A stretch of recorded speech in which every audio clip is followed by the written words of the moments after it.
E aí, pessoal, sejam bem-vindos para mais uma revisão de física.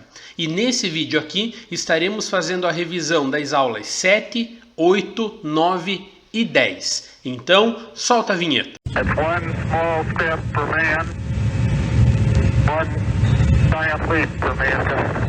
Pessoal, como vocês sabem, o trimestre se encerrou essa semana. E para colocar as aulas em dia, eu vou gravar dois vídeos da aula 7 à aula 14. Nessa aula aqui, nós vamos da aula 7 até a aula 10. E a aula 7 tem como tema trocas de calor. Então vocês vão ver que 3 das aulas de hoje vão ser basicamente sobre revisão. Então nós vamos passar ela muito rápido. Nessa primeira aula aqui, nós começamos com o que é troca de calor. Bom, troca de calor é a troca de energia térmica entre os corpos.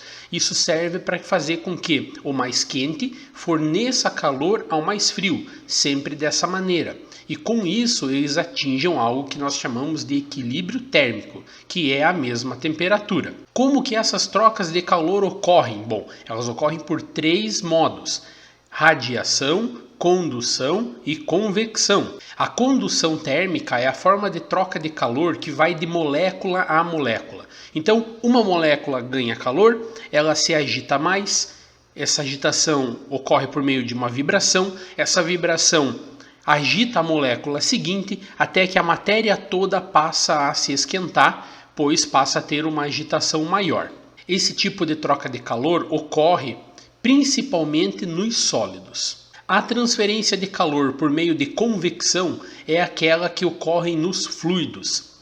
Ocorre o aquecimento de uma camada do fluido, esse fluido fica menos denso, pois a sua temperatura aumenta, e ele cede o seu espaço para uma camada de fluido mais fria, que tem maior densidade. Isso gera o que nós chamamos de rede de convecção. É a maneira pela qual a água em uma chaleira é aquecida e a maneira pela qual uma geladeira se mantém resfriada. E o último modo de transferência de calor é o chamado de irradiação ou radiação.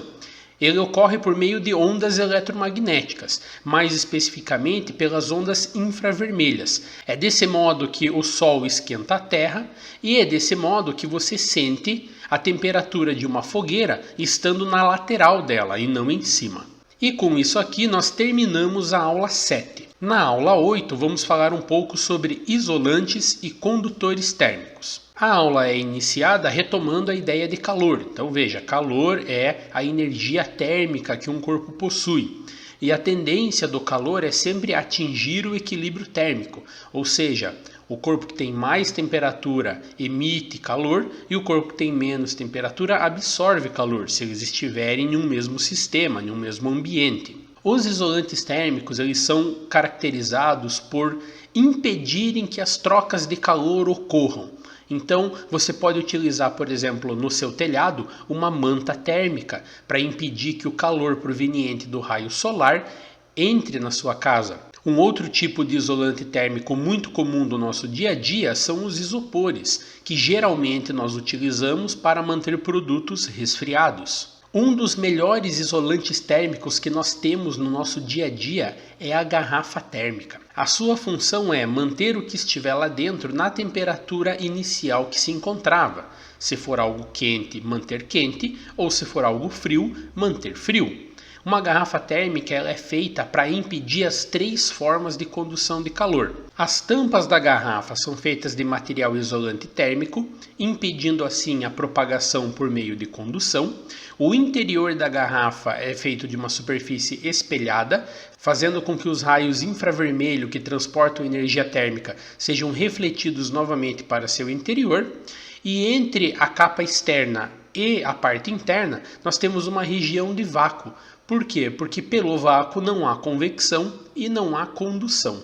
Aqui na sequência nós temos apenas um resumo, né? A condução se propaga átomo por átomo ou molécula por molécula. A convecção ocorre principalmente nos fluidos por algo que nós chamamos de correntes de convecção criadas pela variação da densidade do próprio fluido.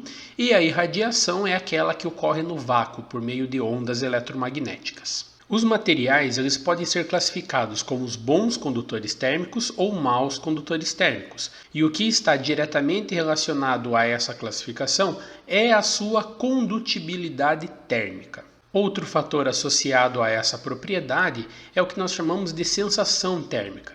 Por exemplo, pegarem uma porta de metal ou pegarem uma porta de madeira nos dá a sensação térmica de que a porta de metal está mais fria do que a porta de madeira. Mas isso é apenas uma sensação, não necessariamente ela está uma mais fria do que a outra. Os materiais que têm uma boa condutibilidade térmica são chamados de condutores térmicos.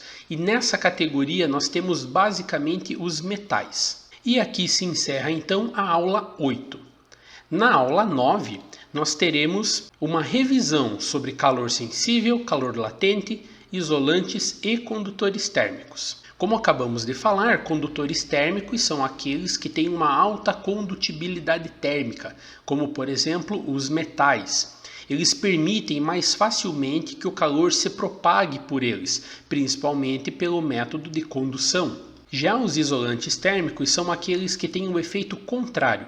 Eles servem para impedir a transferência de calor entre os materiais. Então, por exemplo, temos uma pergunta que podemos fazer. O cobertor esquenta? E a resposta é não. O cobertor ele não esquenta.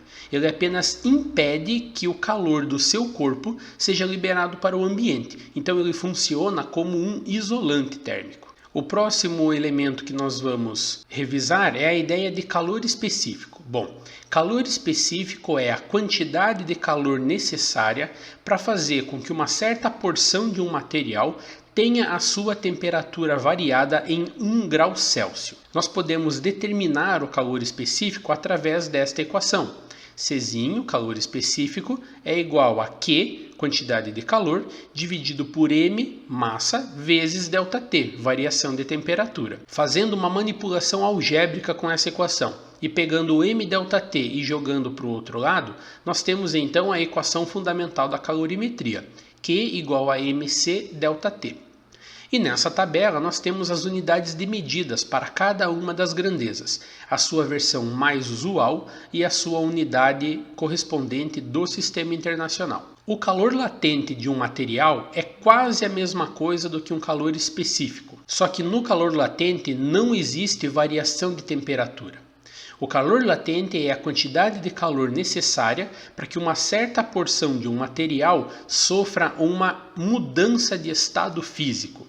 E durante uma mudança de estado físico, não há variação da temperatura. Finalizamos essa aula então falando um pouquinho mais sobre o diagrama de fase, que é aquela espécie de gráfico que mostra como que uma substância se comporta com uma pressão em relação da temperatura.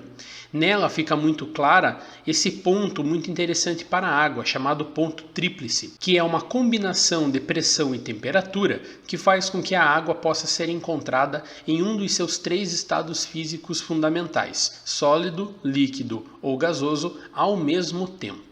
E na aula 10 nós vamos retomar um pouco o conceito de termodinâmica. Termodinâmica é a parte da física que estuda o movimento causado por variações de temperatura.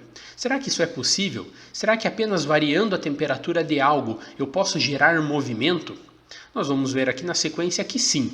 Quando nós estudamos termodinâmica, nós precisamos levar em consideração 3 grandezas essenciais: volume, pressão e temperatura. Além de entropia, que é um tipo de grau de desordem das moléculas, e entalpia, que é um tipo de energia associada a reações químicas. Nessa tabela aqui, nós temos as 3 transformações gasosas que um gás pode sofrer: transformação isobárica, pressão constante, transformação isovolumétrica, volume constante, e transformação isotérmica, temperatura constante.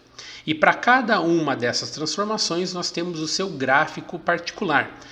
Gráfico A, transformação isobárica, gráfico B, transformação isovolumétrica e gráfico C, transformação isotérmica. Como nós vimos anteriormente, a estrutura gasosa ela é compreendida por moléculas livres, basicamente, com pouca interação entre seus demais pares.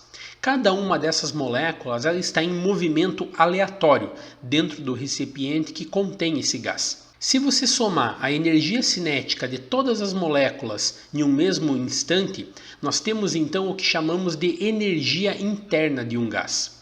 Só que determinar a energia cinética de cada molécula de um gás é muito complicado. Em uma pequena porção de gás existem milhões de moléculas associadas, e determinar a energia de cada uma delas seria impossível. Então nós utilizamos uma equação que não leva em consideração a energia do movimento. E essa equação é energia igual a 3 meios de nRT, onde N é o número de mols que existe naquela quantidade de gás, R é a constante universal dos gases, que vale 8,31 Joule por mol Kelvin, e T, que é a temperatura. Com base nessa equação, nós temos a equação geral para transformações gasosas, conhecida como equação de Clapeyron.